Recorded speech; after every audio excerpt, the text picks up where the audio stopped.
بسم الله الرحمن الرحيم. لم يكن الذين كفروا من أهل الكتاب والمشركين منفكين حتى تأتيهم البينة.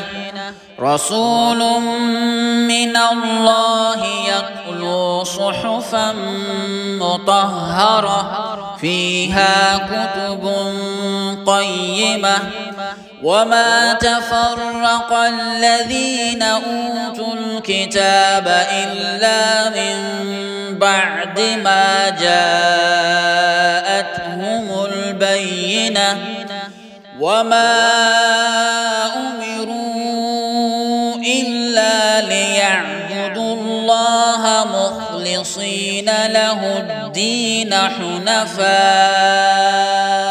ويقيموا الصلاة ويؤتوا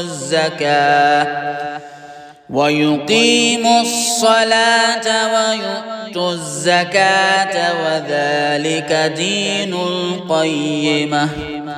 إن الذين كفروا من أهل الكتاب والمشركين في نار جهنم خالدين فيها أولئك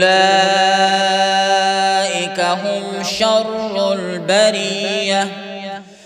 إن الذين آمنوا وعملوا الصالحات أولئك هم خير البرية. جزاؤهم